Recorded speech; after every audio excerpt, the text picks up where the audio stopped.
Welcome to the Clegg series, When Black Men Ruled the World.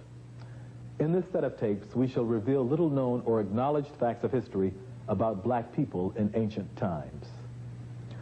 On the cover of its issue of January 1988, Newsweek magazine carried a painting of a young black couple flanking the biblical tree of life. The picture was captioned, "The Search for Adam and Eve." Newsweek has revealed what many scientists and scholars now believe, that Africa was the birthplace of the human family, that the first members of what we now describe as the modern human race were black Africans, and that all human beings around the world share common roots in prehistoric Africa. In other words, we all stem from the same African family tree. For thousands of years, the only people on Earth were Africans. They migrated throughout the great continent and made many discoveries along the way. They learned to domesticate animals, to cultivate crops, and to build shelters for protection against the elements. They also organized themselves into families, clans, and tribes. During what is called the Pleistocene Age, which ended about 10,000 years ago, the region which is now referred to as the Sahara had a climate much cooler and wetter than it is today. This part of Africa was covered with grasslands and forests, as well as a number of lakes and streams. Elephants, giraffes, and other animals roamed the land, which was also populated by a highly advanced black people whose prehistoric rock paintings, still visible today, provide a clear image of life during that time. By 7000 BC, the once fertile region, which we call the Sahara, had dried up, and most black people who lived there migrated toward the upper regions of the Nile Valley in the interior of Africa. Other people, also fleeing the spreading desert, traveled further south or headed northward in the direction of the Mediterranean Sea. Part one of our series begins with the people who settled along the Nile Valley.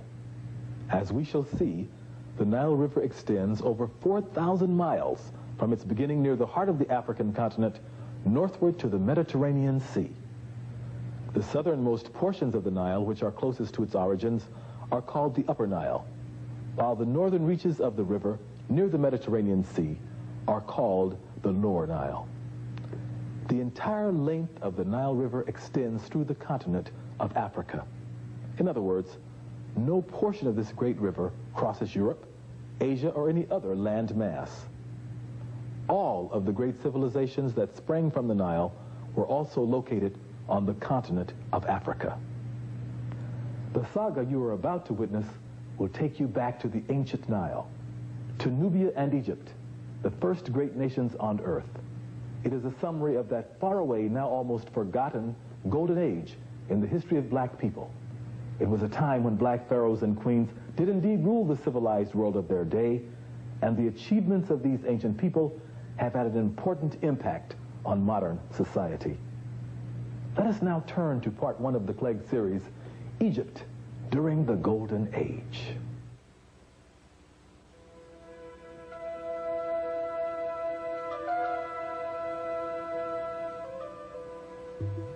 The Nile River, rising out of the interior of Africa, rushes down the mountains on its journey to the Mediterranean Sea. On its way, it carries precious fertile earth, which it deposits on its banks. For a few miles on each side of the Nile, there is a green belt that quickly melts into the surrounding desert. About 10,000 years ago, people began migrating toward the Nile and ultimately drifting into and settling its fruitful plain. An ancient and proud people who would build a great civilization, who would create an empire that would extend into the interior of Africa, engulf Asia Minor, embrace the Middle East, and influence the entire Mediterranean world. These ancient people would build monuments of great magnitude and splendor, monuments that would be the envy of the ancient world, monuments that would serve as the blueprint and foundation for modern civilization. They also invented law and mathematics, science, writing, music, and agriculture. Who were these people? Where did they come from? Strong evidence indicates that they came from the south, from a country through which the Nile flows, from the land of Nubia, or what we call the northern Sudan in Africa. It was only natural for ancient explorers to follow the Nile River in order to find where it was going, and in doing that, to settle along its banks and to ultimately found a great and thriving civilization. The Nubians of antiquity stated that Egypt was a colony of their land, and that the Egyptians derived their laws and customs from their Nubian cousins to the south. A number of scholars hold this opinion today. The pharaonic civilization that later came to characterize ancient Egypt had already existed in what we call Nubia for at least 300 years before the first dynasty. Now, as far as I'm concerned, Egypt and Nubia were part of the same cultural complex. There was no essential cultural, linguistic, ethnic, or racial difference between them. The differences, such as they were in the manner of regional differences, much as the difference you might find in England between, say, an Englishman and a Welshman, in the Central Europe between a German and an Austrian, in Italy between an Italian, for example, and a Sicilian. So even though these are regional variations, if you will, they still belong to the same general civilization complex. So did Egypt and Nubia, and the Egyptians themselves said so. They themselves knew that their civilization derived from the southern part of their, south of their borders, and they knew that it derived from what we call Nubia, or Ethiopia. So civilization itself descends the Nile from Inner Africa. If you will, it crystallizes in Nubia, and then reaches its highest and final form in the land called Kemet, or ancient Egypt, over a period of 4,000 years of unbroken Egyptian civilization.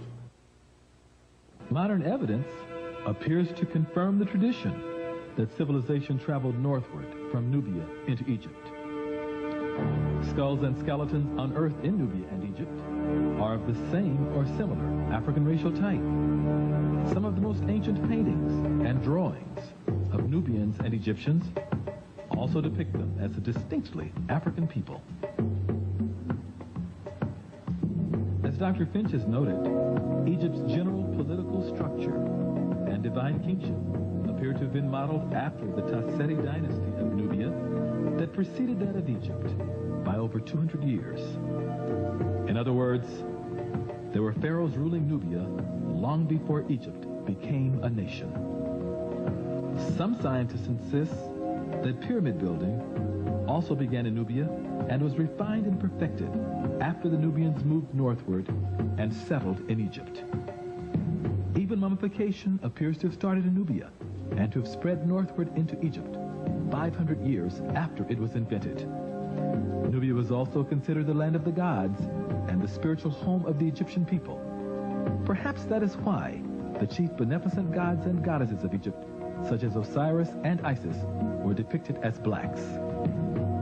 Finally, during all of her periods of upheaval, chaos, and foreign invasions, Egypt was rescued and reunited by powerful black men from the Nubian south. This was true of the Mentuhoteps in the Middle Kingdom. It was true of Ahmose I in the New Kingdom, and it was true of Pianki and Taharqa during the 25th dynasty.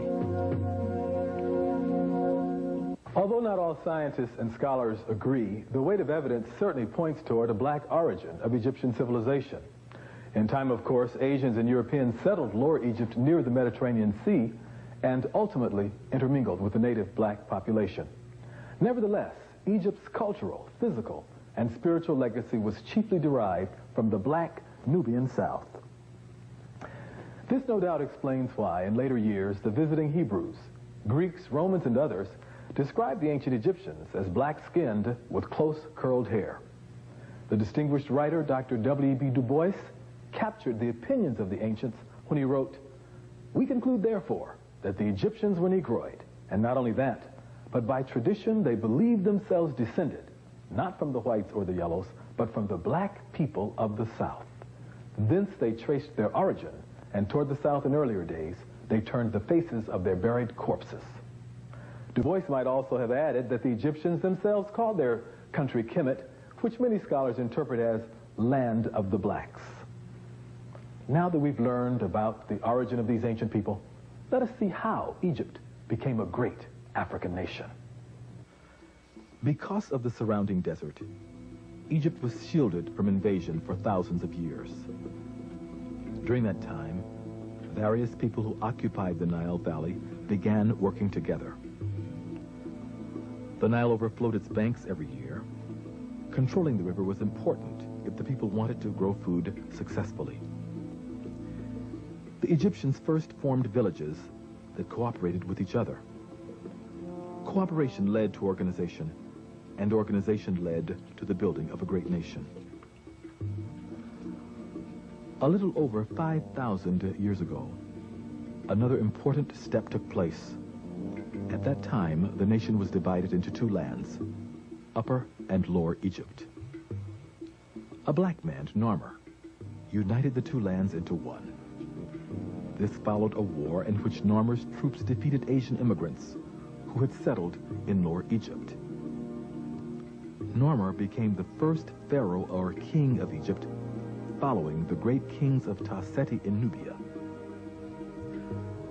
This pharaoh began the rule of what is called the dynasty, which is a line of kings and queens of the same family. SAAMR had a glorious reign of 62 years. One of his greatest achievements was diverting the Nile River and creating the delta where he built the city of Memphis.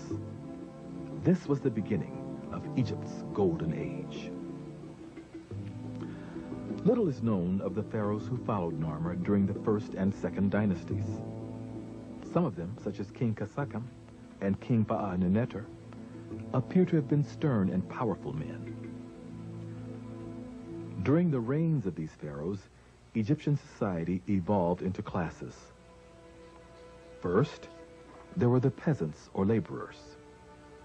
Then came the builders, artists, jewelers, and other skilled workers. After them were the warriors, priests, and officials. Finally, there was the pharaoh or king. The women of Egypt were also an integral part of the society. Many of them engaged in the same labor that men did, and they had equal opportunity to own, manage, and receive property. There were also many prominent women in ancient Egypt, some of whom reigned during the Golden Age. Women in particular. You have a woman whose name is Heru. She is the great royal wife of Heru, who commissioned 3 massive pyramids, and the mother of Khufu. But in the 6th dynasty, at the end of the 6th dynasty, you have a woman known as Nitocris, and she's spoken of specifically by Herodotus as being a pharaoh, and also the person who commissioned the 3rd of the Great Pyramid projects at Giza. And she's called the loveliest and fairest woman of her time. The most renowned Egyptian women ruled during the Middle and New Kingdoms. A few were even as powerful as the great pharaohs themselves. Other women were content to exercise their influence behind the throne.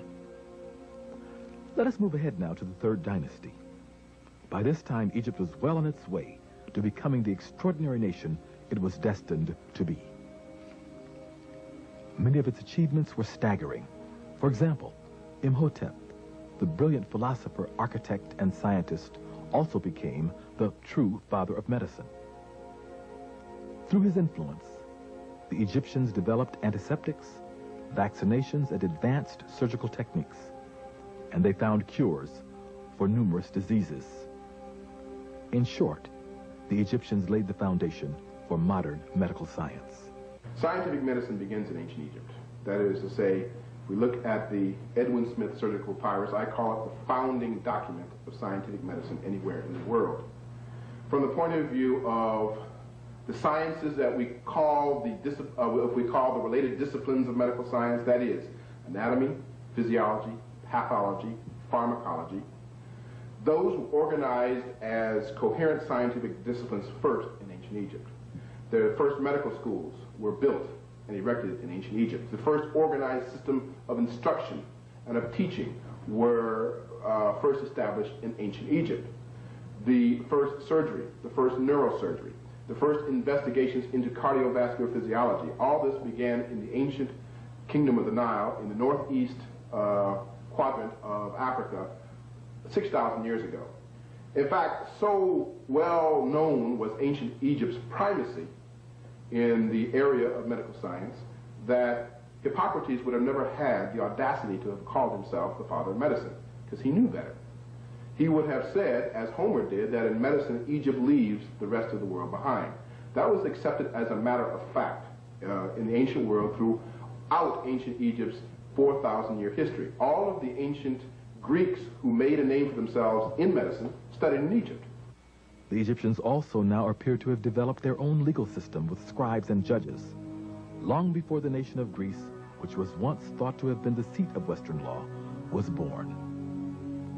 What is more, the Egyptians invented the hieroglyphic writing system, they produced the first clock and calendar, and they introduced agricultural science to the ancient world.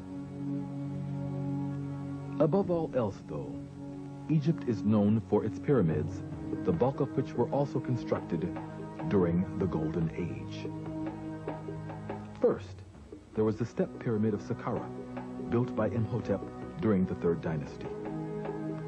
This is the oldest large stone structure in the world. Originally, other buildings and courtyards were constructed near the step pyramid, and this entire complex was enclosed by a wall 1,500 feet long by 900 feet wide.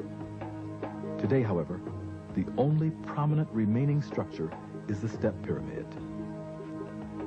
King Sneferu of the Fourth Dynasty built the so-called Bent Pyramid several miles south of Saqqara. This structure has no steps, but is straight-sided except for a change of angle in the middle. Finally, there was the Great Pyramid, built for the pharaoh Khufu, whom the Greeks called Cheops, also during the Fourth Dynasty. The Great Pyramid, one of the 7 wonders of the ancient world, is indeed a magnificent monument to contemplate. Still standing today, it originally rose 481 feet and is estimated to have contained 2,300,000 blocks of stone. The area it covers is large enough to hold the cathedrals of Florence, Milan, and St. Peter's in Rome, as well as St. Paul's and Westminster Abbey in London.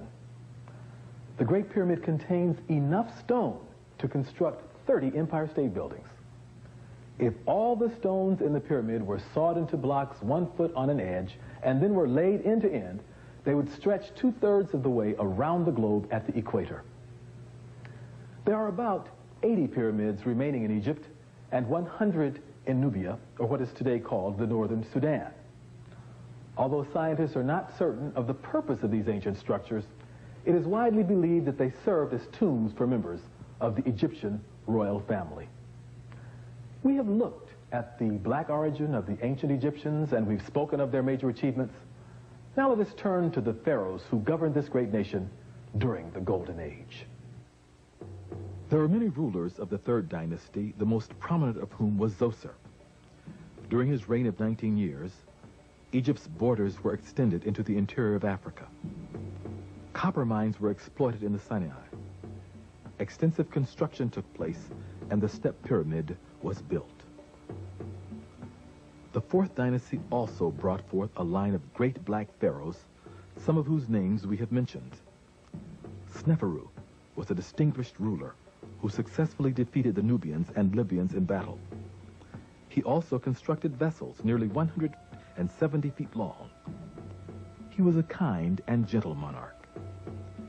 His successors were Khufu, during whose reign the Great Pyramid was built, Dedefre, whose pyramid was erected north of Giza at Abu Rash, Khafre, builder of the Second Great Pyramid, and whose facial likeness is found in the mysterious Sphinx, and Menkaure, a just and forthright ruler whose spiritual temperament prompted many to worship him as a god.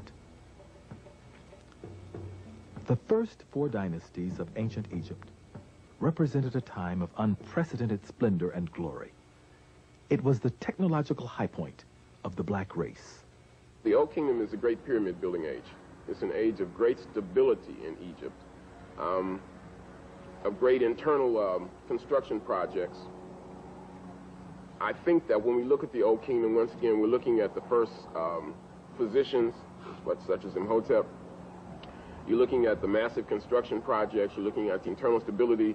You look in the Sixth Dynasty, when the pyramids were still being constructed at the reign of Pepi II, who reigned for 94 years. Here's a man he was a boy who was 10 years old when he became the king of Kemet, dies at the age of 104. And that tells us that these people knew a great deal about science, about medicine. The 5th and 6th dynasties still witnessed Egyptian supremacy in the ancient world, but a gradual decline set in that would pick up momentum at the close of the period. The names and personalities of the 5th dynasty kings remain a mystery because many of them are only known by their statues. Yet it is clear that a number of these rulers were both efficient and adventurous. For example, they formed strong navies that braved the seas and spread Egyptian culture abroad. This has prompted many scholars to ask, during the course of their long history, did the ancient Egyptians sail to the New World before Columbus? The Egyptians had sturdy ships that may have made the journey.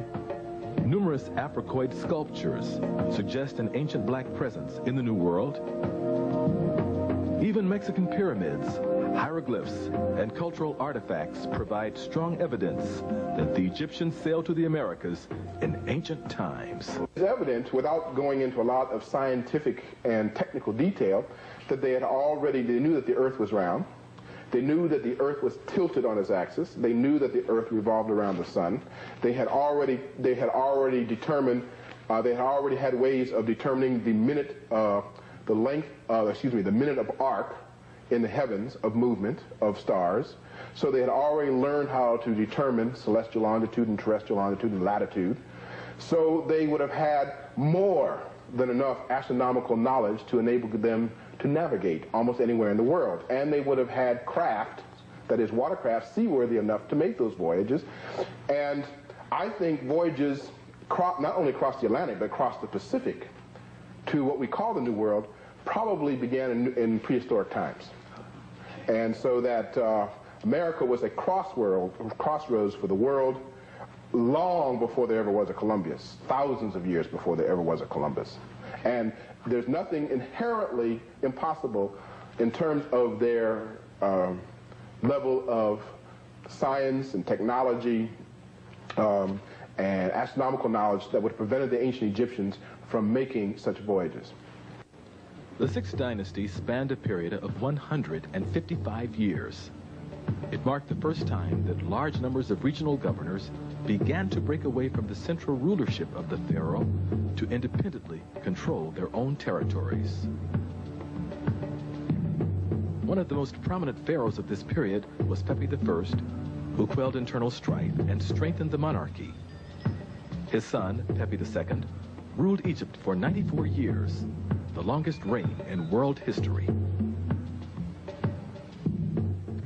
The death of Pepi II was followed by the decline of the 6th dynasty and the ultimate collapse of the Old Kingdom of Egypt. This then marked the end of 1,000 years of African splendor, the zenith of black civilizations, the world's first golden age. Let us now review how it all happened, how Egypt came to be a great African nation. First, black people from various parts of Africa migrated to the Upper Nile. There they founded the nation of Nubia. Then the Nubians moved down the Nile Valley and settled the land which was later to be called Egypt. They made many contributions to Egyptian civilization, including the divine kingship, mummification, a strong spiritual heritage, and perhaps even pyramid building. In time, however, Egypt evolved into a separate and distinct nation in its own right. A nation that laid the foundation of world civilization, but most especially, a nation that provided the roots for black history and culture. Egypt's great and ancient legacy remains with us today. This architecture, this science, this agriculture, these hieroglyphics, this legal system, these pyramids, these pharaohs,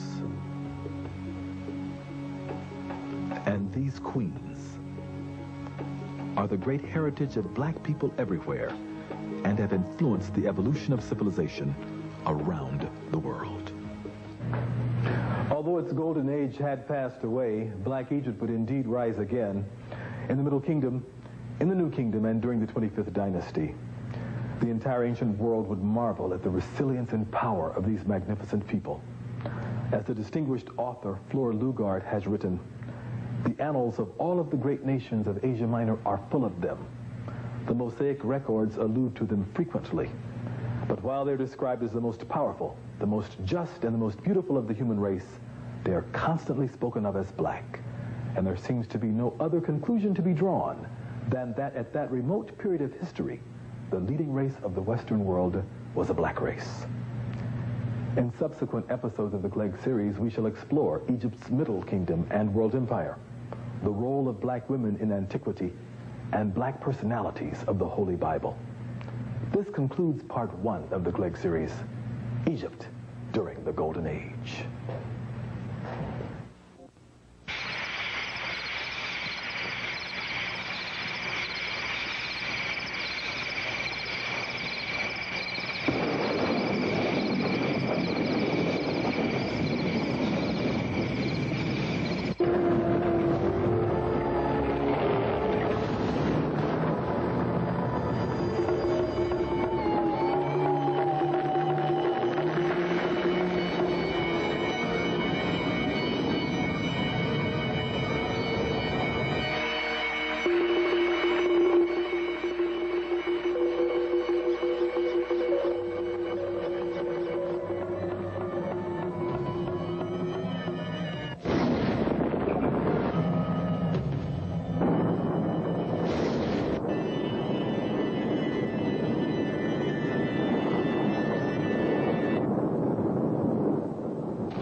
Mistress of magic, Lady of light, hear the cry of your beloved daughter and disciple, Tetrashiri. Our land, Egypt, has been invaded and conquered by evil forces. They destroy our houses, they desecrate your temples, and they build shrines to strange gods. Oh, divine Isis, hear me. Your beloved daughter, our nation is in distress. Come and save Egypt. Save your daughters and their families, so that peace and prosperity will prevail again. And your daughters shall reign with the sons of Osiris.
Welcome to part 2 of the Clegg series, The Daughters of Isis, Black Women in Antiquity.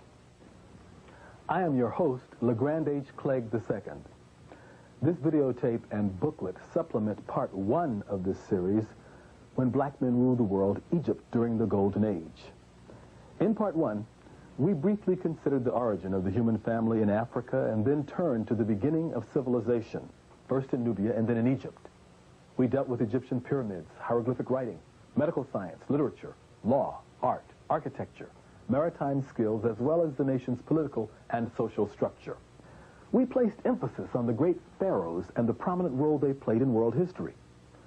Part 1 was intended to introduce the concept of African or black men as the fathers of the human family and civilization. In Part 2, The Daughters of Isis, we broaden our focus to include black women in antiquity. For the very first time on videotape, we present a comprehensive history of the black woman in ancient times. We shall see her as the original mother, fertility idol, goddess, queen mother, and lady of the Nile. We shall very briefly trace her steps from prehistoric Africa into Europe, Western Asia, India, Southeast Asia, Australia, the Pacific Islands, and even the early New World. Then we shall return to Africa, where the record of black female achievement is very profound and long-standing. This is a bold and dynamic venture made possible by the pioneering work of many distinguished scholars and scientists whose publications are cited in the booklet that accompanies this tape. To introduce the saga of black women in world history, we first focus on Isis, an ancient and venerated deity who, for many people, has come to represent the highest form of motherhood, beauty, and virtue. To capture the essence of the Isis tradition, we interviewed Runoko Rashidi, assistant editor of the Journal of African Civilizations, inside a replica of a hidden underground Egyptian tomb, and Anita Red Terry, who is on the staff at Santa Monica Community College, in studio. African name for Isis is Aset. Spelled, if you want to put vowels in it, A-U-S-E-T. The Egyptians, or Kamites, actually spelled it A-S-T. And the name is fundamental. The name is profound. It means the throne. What seems to suggest, now, let me digress a moment. Generally, when we see Isis, she's connected with the god Asar, or Osiris. And it is said that on the first day, a loud voice called out into the world that the king of all has come. And that king was Asar, or Osiris, and he was brought forth unto the earth, and he contributed many, many great things. The development of agriculture, all the things that we associate with early civilization. On the second day, his brother Set was born. And Set is identified with the color red. Set is just the opposite of Osiris, or Asar. And he is said, according to, I think, a story by Plutarch, not even to have come forth through his mother's womb, but to birth forth, but he supposedly burst forth through her side, tearing a gaping wound. And he is just the opposite of his brother Asar. He is the epitome of evil, or disorder and chaos, social disorder. Because I'm not even sure if the Kamites had a word. The Egyptians had a word for evil. At any rate, he and his brother are engaged in a perpetual conflict. You might say it's a struggle similar to light and day, or darkness and light. They are the original twins in a sense. Now, Set, according to the story, and there are many stories according to this, long before Christian Bible or Torah or Bhagavad Gita or the Quran, etc., Rig Veda. Thousands of years in Egyptian, I should say African history, these stories emerge, African mythology and religion. It is said that Set has his brother murdered. In fact, not only does he have him murdered, but he cuts his body up into 14 pieces and scatters the pieces throughout the land of Kemet, or Egypt. Now, his wife, Aset, becomes very instrumental in the story now, because when she hears the news of her husband's death, Osiris's death, Asar's death, she's grief-stricken. She's terribly upset, but she does not completely lose her head, and she does not lose hope. And she wanders over the land of Kemet, she wanders over Egypt, and she gathers 13 of the 14 missing pieces. And she takes them and puts them in the form of a mummy, wraps them up in the form of a mummy, and prays to the gods of ancient Egypt. And they, in fact, restore life to the slain Osiris. Now, the 14th piece is very critical. Oh, yes, his genitals. which has been thrown into the Nile River where it was swallowed by a catfish. Last time I ate a catfish was shortly before I heard this story. Now, that is important. This is important because in spite of that, Aset is able to conceive a child. And that child turns out to be Horus. And the major function of Horus is to avenge his father's death. Horus grows up, he begins to vanquish his uncle Set, who murdered his father, and Isis intervenes. Now, in that story, you have so many profound concepts. You have the story of one brother slaying another brother, similar to Cain and Abel. You have the story of an immaculate conception, the virgin birth. You have the story of rising from the dead, the resurrected Savior. You even have a story that deals with divine compassion, because it is Isis, or Aset, who suffers the most, other than obviously Asar, at her husband's death. But she is the one who steps in and intervenes and prevents the murderer from actually meeting his just due. So Isis is very, very profound. She is said to have wandered the land of Kemet, and in ancient times she becomes the most powerful of all the ancient deities, to the extent that it begins to make you wonder if we are not getting just the tail end of the story. That in ancient times, God is not in fact initially identified in the form of a female. Because once again, the name Isis or Aset means the throne, the seat of power. So Isis is very profound. And then we are later to identify her with Mary and the story of the Madonna and child. Juanita, you've done considerable research on black queens, goddesses, Madonnas, and black women in ancient times. One area of interest is that of Isis and her legacy. Could you talk about that? Isis was one of the most dominant goddesses in ancient Egypt, and her legacy lives on today in the Black Madonna. Isis and Osiris are said to be the deities responsible for civilizing ancient Egypt. And they were brother and sister. They were brother and sister. And husband and wife. And husband and wife. And that type of relationship was not condoned for the general Egyptian population, though you see it sometimes within the royal family. And it had meaning to it, that divine meaning, that the type of relationship they had. But they went about civilizing ancient Egypt. They taught the people agriculture. They taught them how to grow corn, how to grow wheat. They taught them how to raise livestock. They taught them the institution of marriage and of maintaining families. And they taught the women how to grind corn, how to weave and spin cloth, spin thread and weave cloth.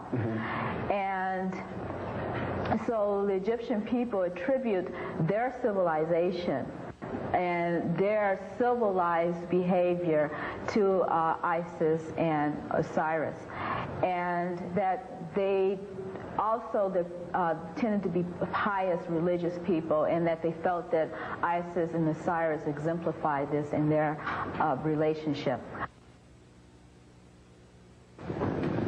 Inspiration for the title of this videotape and booklet was derived from a distinguished organization of black women, the Imperial Court Daughters of Isis.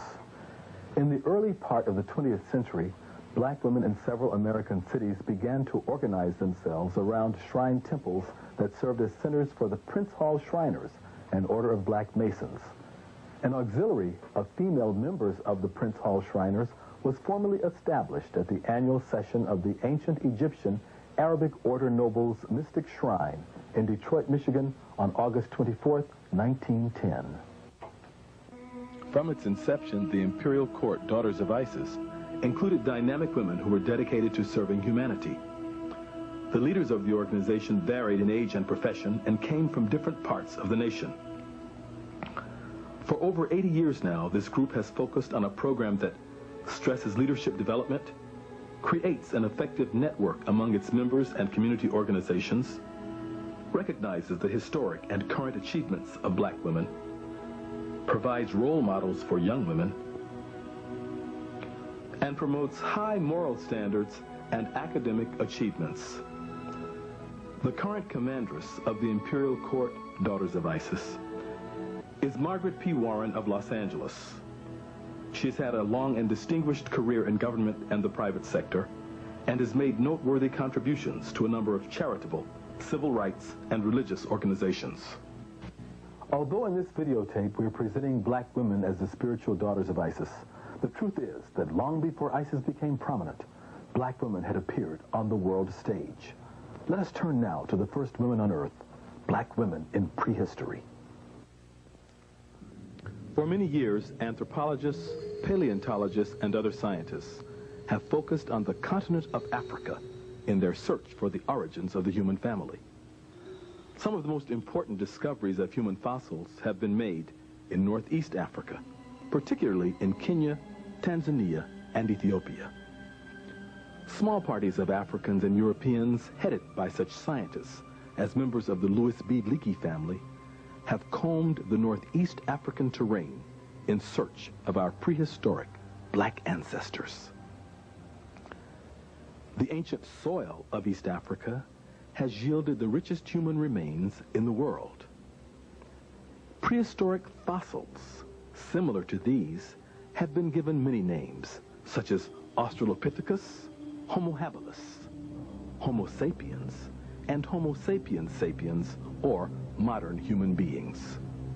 One of the authorities with whom we spoke regarding the origins of human beings in Africa was Dr. Charles S. Finch of Morehouse School of Medicine in Atlanta, Georgia. One thing that is indubitably clear is that Africa is the cradle of the entire human race. From 4 million years ago all the way up to 200,000 years ago, the stepwise sequence leading in an evolutionary progression from early pre-human hominid ancestors all the way up to modern human beings occurred in Africa and Africa alone. Not that there weren't any migrations out of Africa, but those migrations did not have any impact on human evolutions leading up to modern human beings until after our human beings in fact left Africa. Now, what do I mean by that?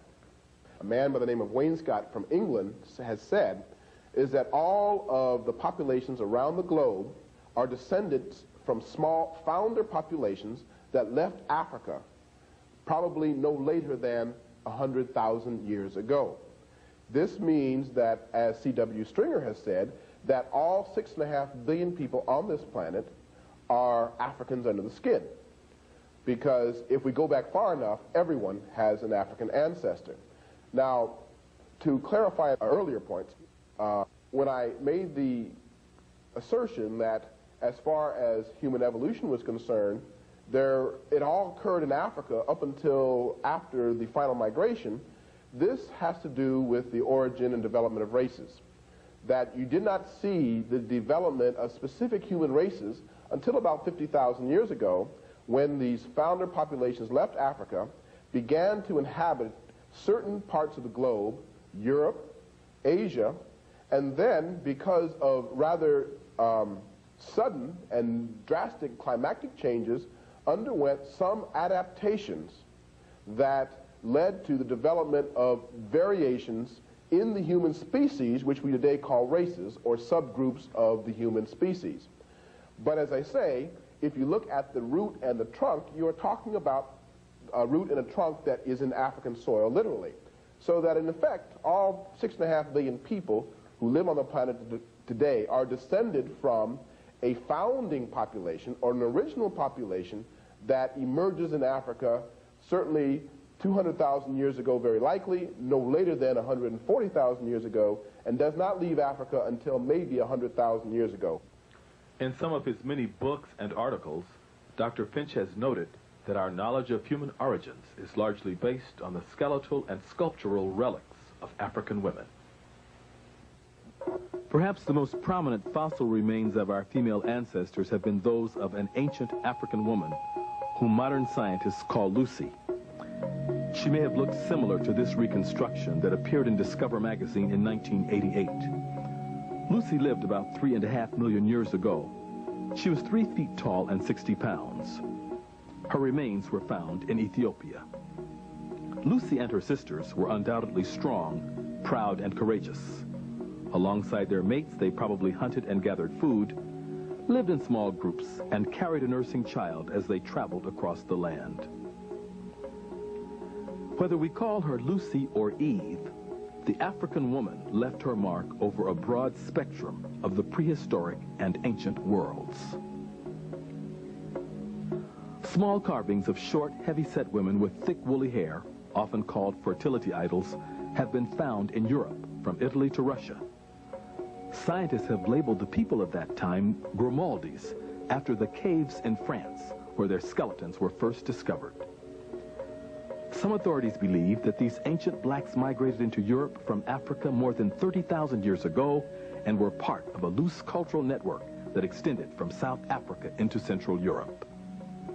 Sculptures, cave drawings, weapons, and tools of the Grimoaldis suggest that they were a highly advanced people who held black women in general, and motherhood in particular, in very high esteem.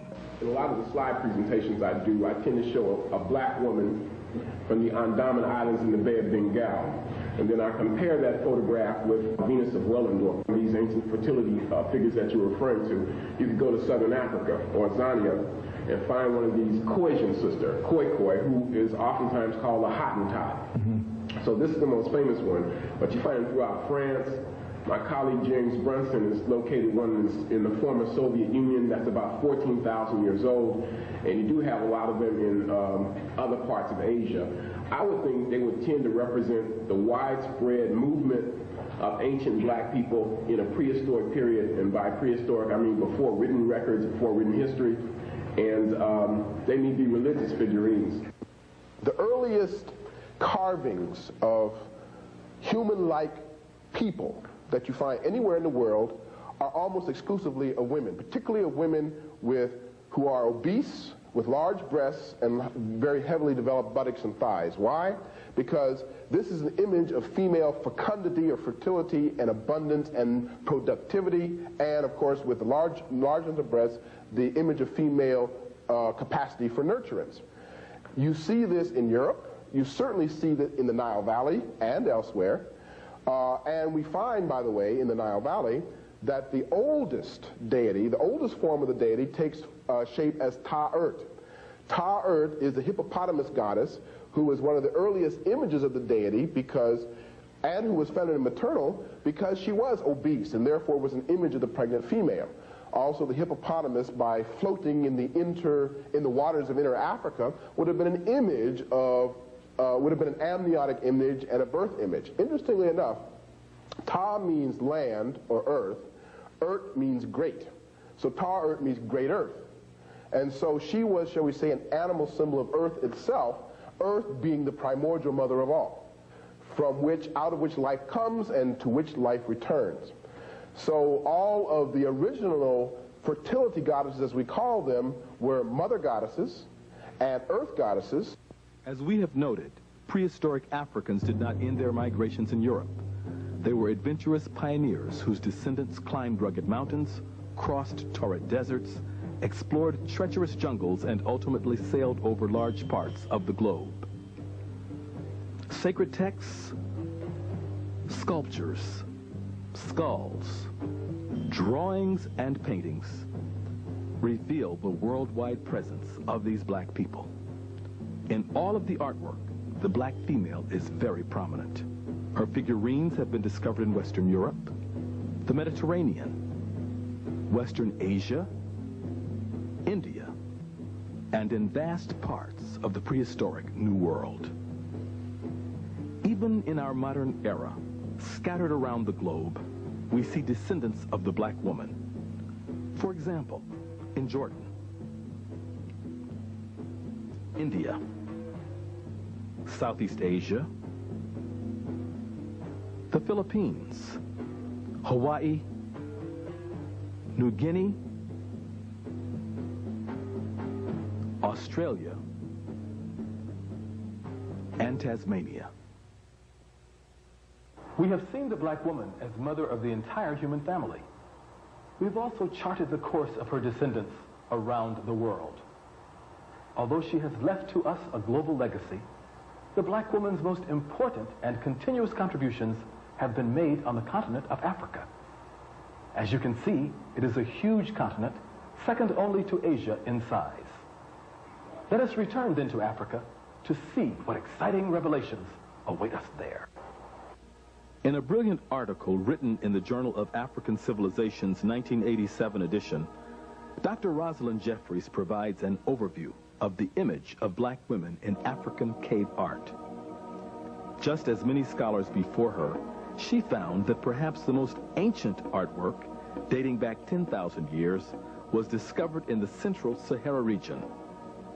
But other rock paintings were also found in North, East, West, Central, and South Africa. What does this art tell us about ancient African women? According to Jeffries, it presents them in a variety of ways. Some paintings show black women in a symbolic manner, as primordial mother or Mother Nature, who creates and nurtures all life. Certain sculptured pieces appear to represent fertility and motherhood, which were highly regarded by African people.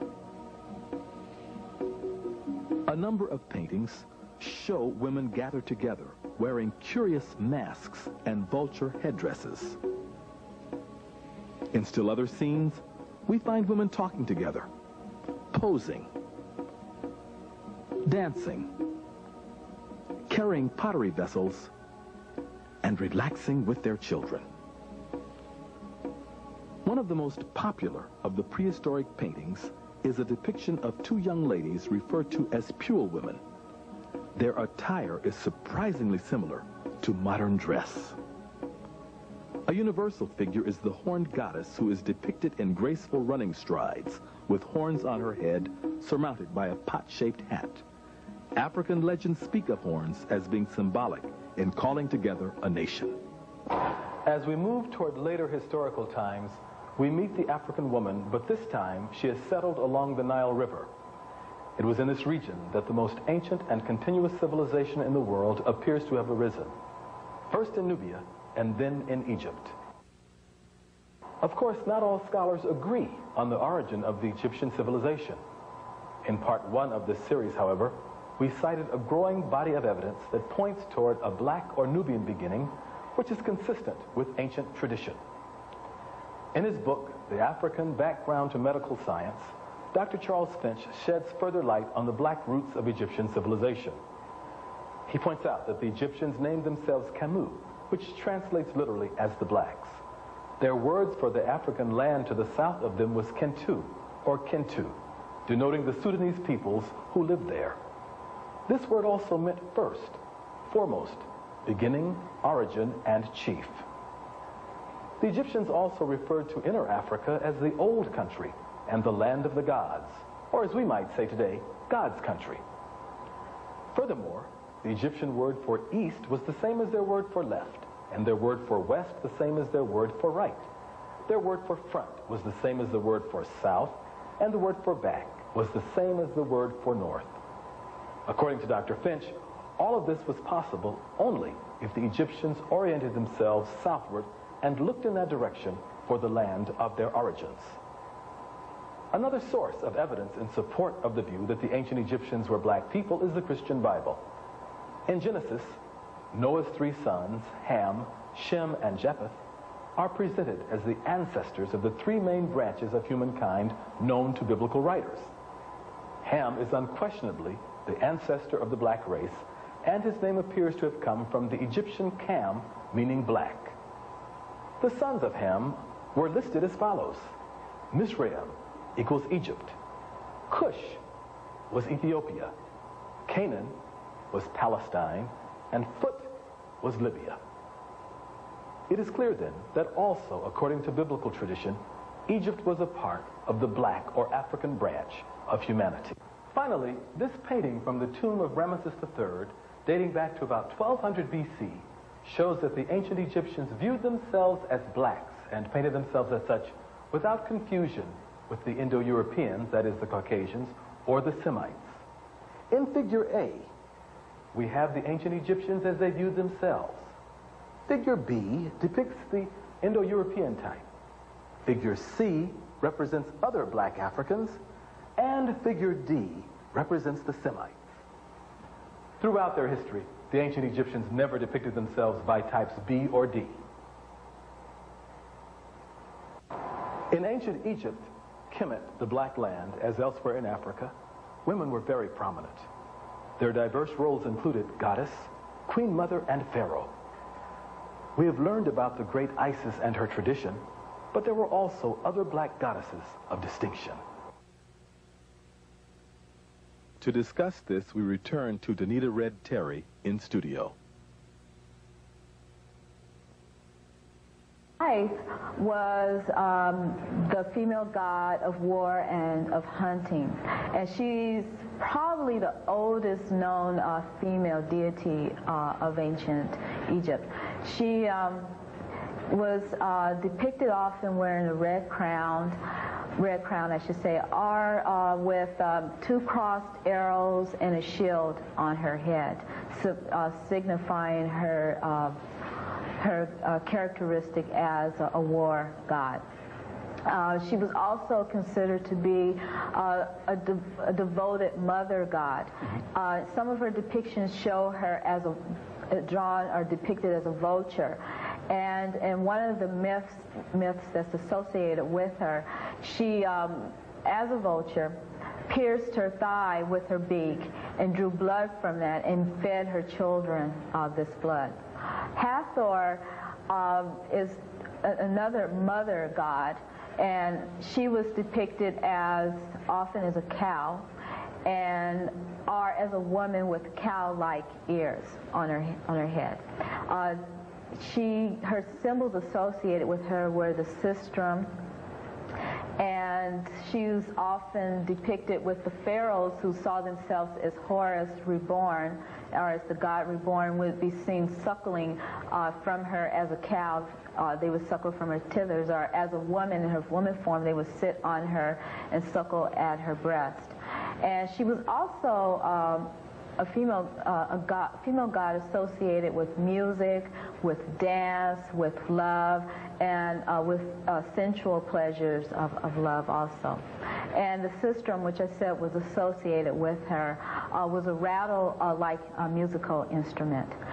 Some of the other female gods include Bast or Bastet, which was often depicted as having the head of a cat or a head of a female lion, and she was a god of war. You have Mut, who was also sometimes associated as a god of war. She was a regional god of the Thebes, Luxor area, and she was part of a trinity of Khons, which is her son, and Amun, who was a very important deity during the 17th and 18th dynasty period. You have Nut, who was the mother of Isis, and she was a mother goddess who was shown, often depicted as going across the heavens. Her whole body would stretch across the heavens and meet the earth in these depictions, and stars would be scattered about her, and the sun would be in the sky with her. And then you have her daughter Nephthys, who was a guardian female god. The Egyptians believed that the king or pharaoh possessed divine powers and embodied the strength, vitality, and authority of God.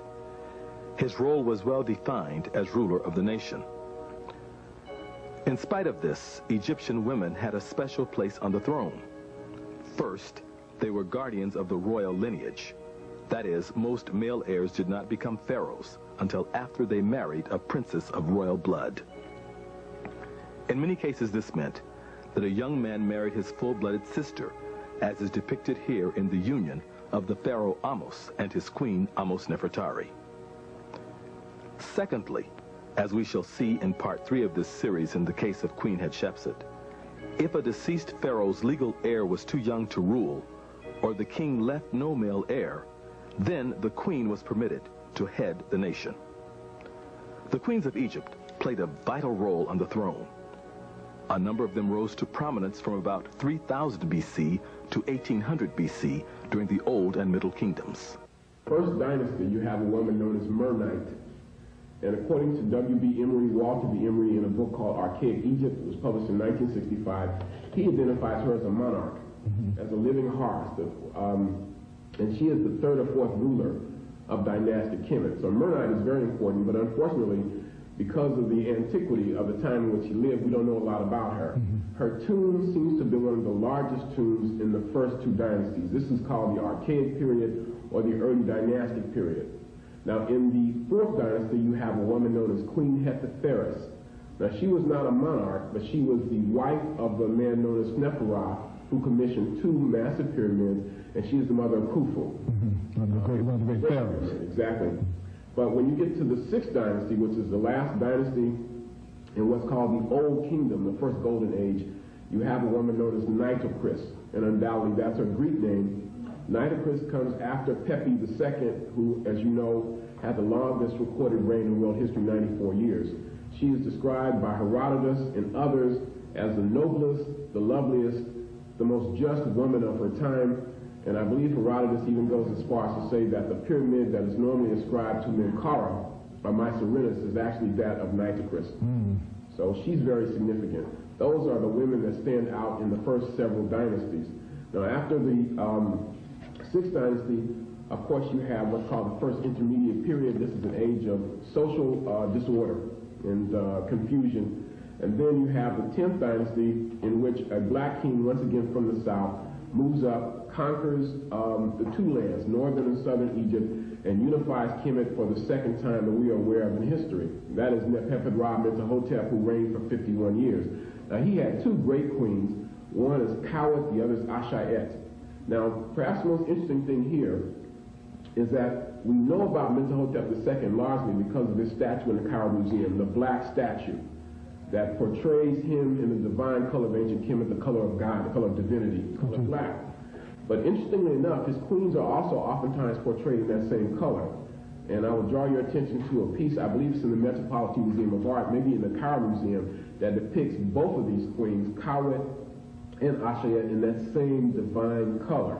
We don't know much about them. The 11th dynasty, I may have said the 10th dynasty, but actually this is the 11th dynasty, lasts about 100 years. And it's a transitional period, but in the 12th dynasty, once again, we see women very, very, very powerful. You have, in particular, the last known monarch of Dynasty 12, a woman known as Sebek-Neferu. She is the daughter of Amenemhotep III. While the goddesses and queens of Egypt have a very special place in history, it was the average woman of that land whose independence and respect surprised ancient foreigners and still baffle us today. The Greek writer Herodotus, whom some have called the father of history, has stated, "The Egyptians themselves in their manners and customs seem to have reversed the ordinary practices of mankind. For instance, women attend market and are employed in trade, while men stay at home and do the weaving." Of course, Egyptian men did more than weave if they weaved at all.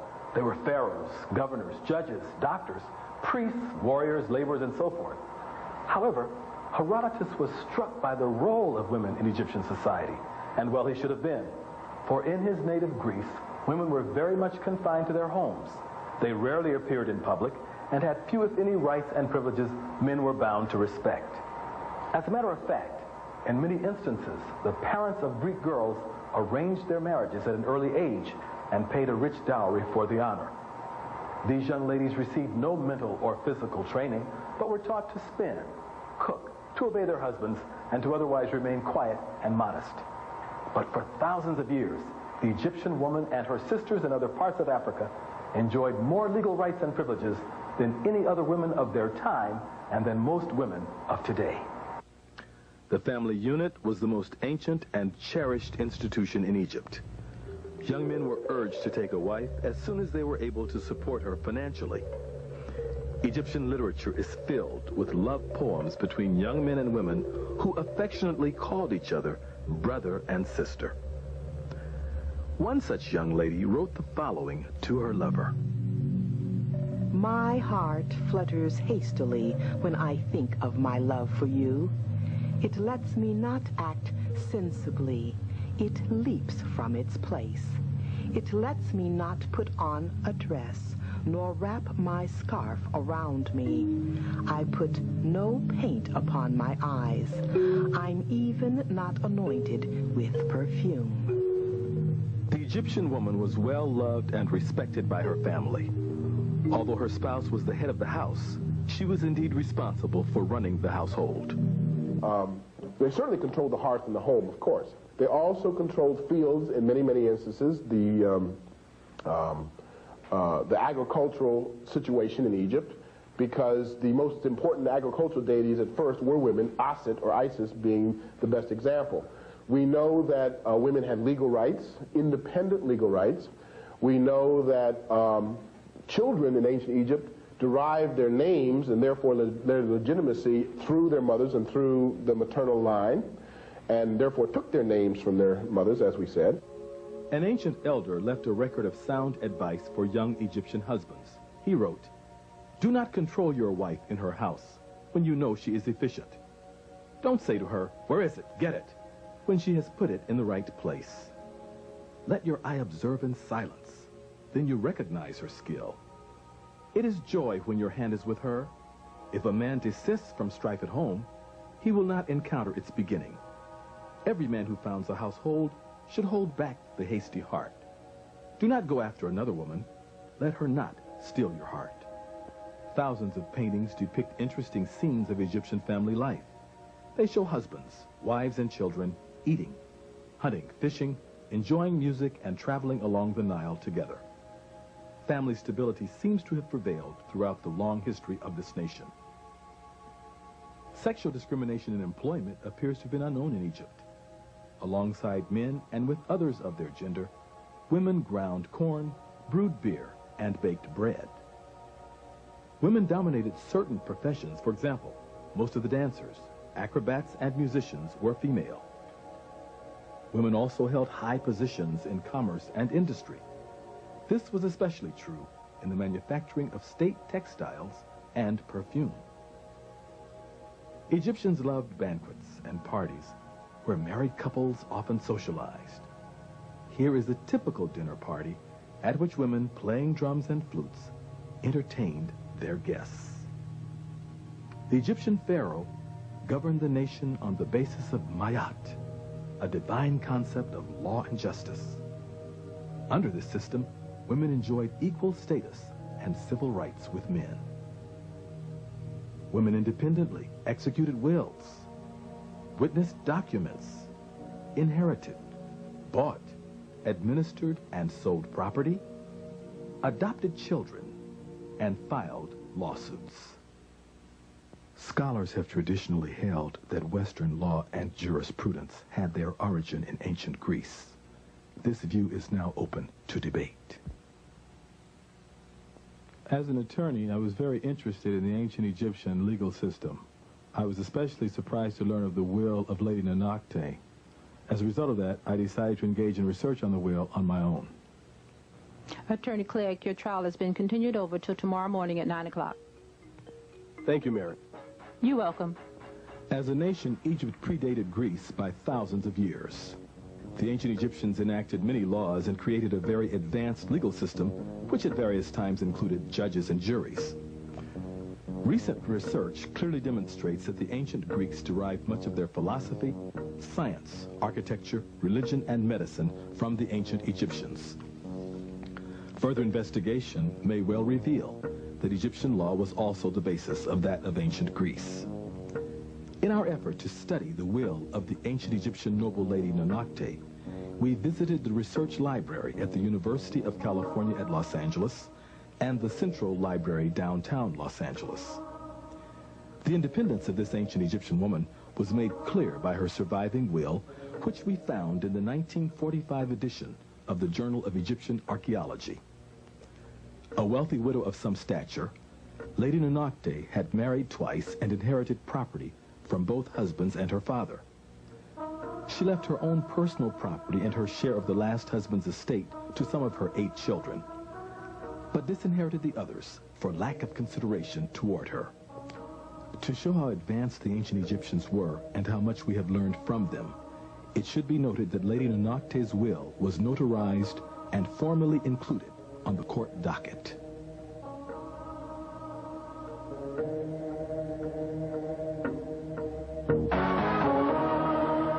As we have seen during the early history of Egypt, women of the nation were generally equal to men in many respects. Even so, the position of pharaoh or crowned head of the country was almost always held by a man. Nevertheless, there came a time when three extraordinary royal women took center stage. It was during the 17th Egyptian dynasty, a period of great humiliation. The Egyptians had been conquered by foreigners, probably Asians, called Hyksos. The great royal mother Tetisheri, her daughter Ahotep, and her granddaughter Nefertari played critical roles in freeing the nation from foreign rule. Let us recapture the significance of that troubled time in black history. While filming the drama for the Daughters of Isis, we were joined behind the scenes on the set by Nzinga Ratabisha Heru, chairperson of the Association for the Study of Classical African Civilizations. Nzinga, thank you so much for taking out of your busy schedule and appearing on the set of the Daughters of Isis to be our guest today. We certainly appreciate your contribution. And thank you, LeGrand, for the opportunity. As a rule, we look at history from a male perspective. Even when we think of the origin of the United States, we speak of the founding fathers. In ancient Africa, however, there are times when we speak of founding mothers. Can you speak to that? The founding mothers are a very integral part of African history. As a matter of fact, in this particular case, what had happened is Egypt was ruled under the domination of the Hyksos. They were, in fact, the Asians. So what had happened is all the royal families were pushed to the south, and actually Egypt was there under domination by outsiders. However, they had to go to the south to organize, to actually strategize for the liberation efforts to regain Egypt. And that was done by a sister named Tetisheri. Tetisheri and her husband worked very hard to overthrow the Hyksos. What had then happened was her daughter, Ahotep, then joined the fight to help regain this country. When her husband was killed in battle, it was Ahotep, a sister, woman, warrior, who went out there and led the troops to overturn these foreign invaders that had come to monopolize their land. They battled until, again, another daughter came, and that daughter is known as Amhos Nefertari. Now, Amhos Nefertari is the one that is long sung praise because she is clearly of Nubian stock, but it was she and her husband who were actually the founders of the 18th dynasty. Let us now turn to the 17th dynasty and visit a scene from the lives of two of the founding mothers of the 18th, Tertisheri and Nefertari.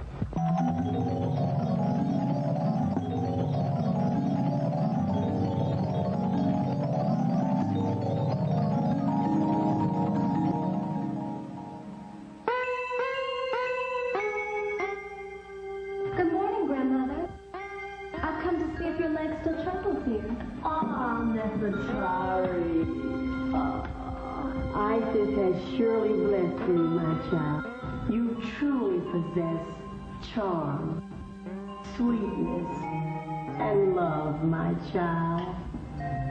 But I fear you are wrong, Grandmother, for I am the one who surely has been blessed by Isis. She has provided me with such a guardian whose love is as strong as the Pharaoh's flail. Now tell me, Grandmother, how is your leg? Give Grandmother a few moments, my child.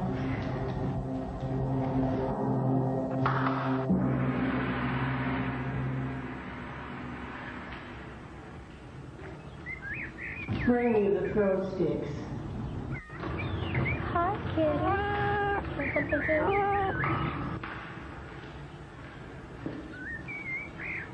That will be all.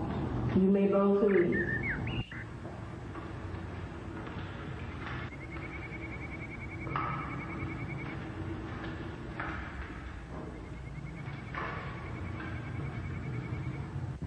So now, Grandmother, tell me, how is your leg? The pain in my heart is greater than the pain in my leg. What is the meaning in this riddle you speak? Come, join me in a game of cynics, and I will tell you the history of our people, which troubles my heart. 1,000 seasons ago, our nation was rich and powerful. It was our second golden age. Our ancestors controlled the vast Nile Valley.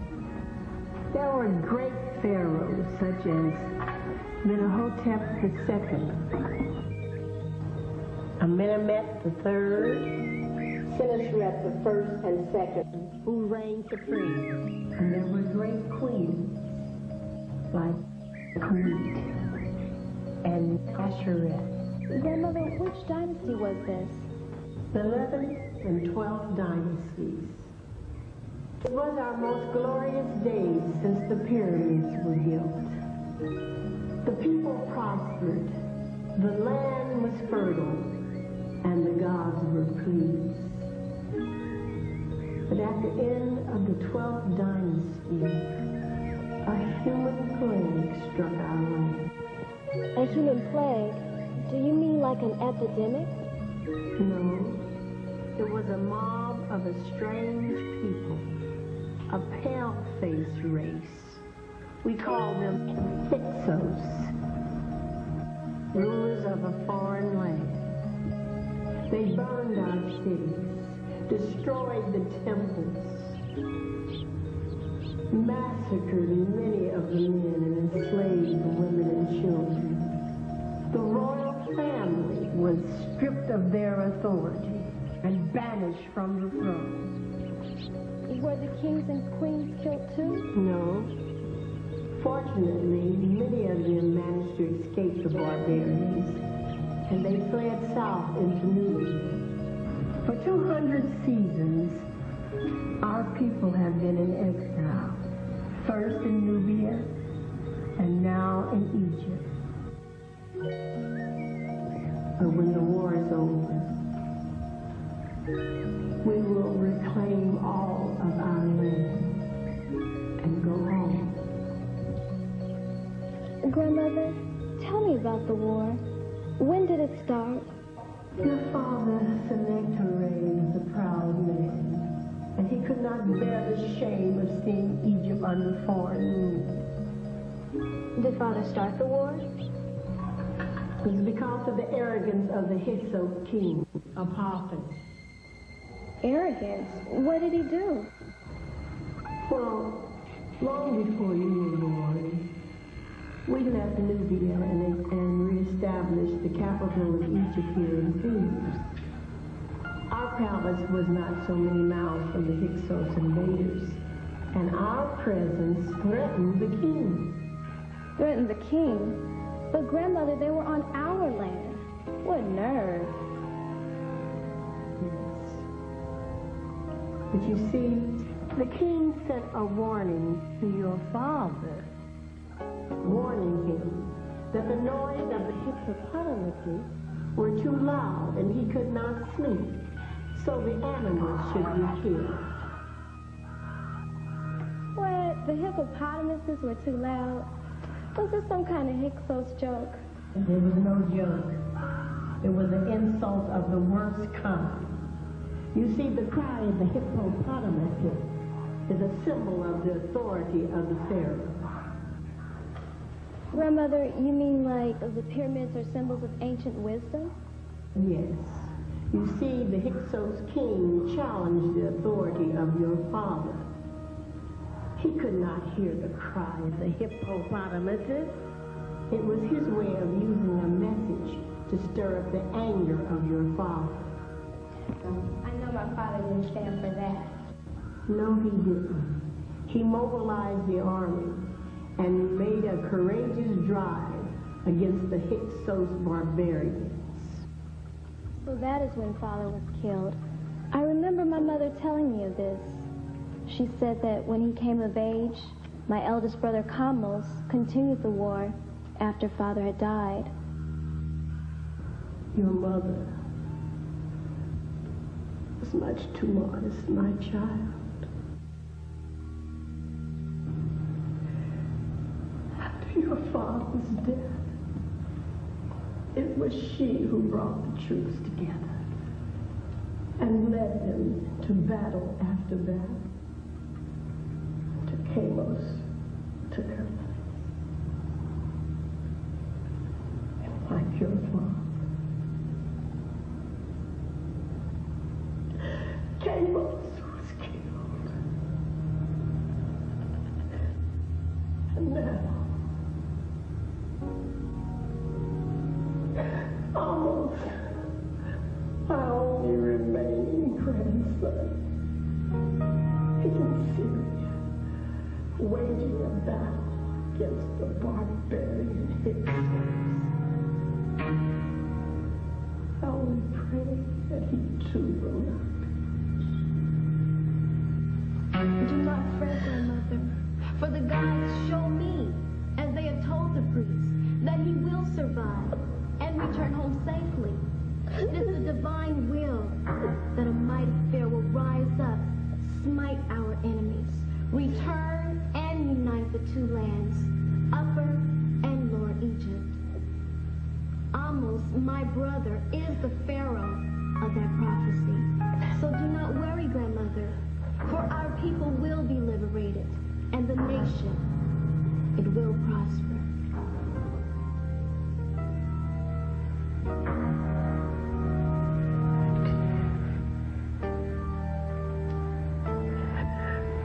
You are a gift from the gods. You are the embodiment of Isis. May your name be honored and endure for generations, like the pyramids and the temples of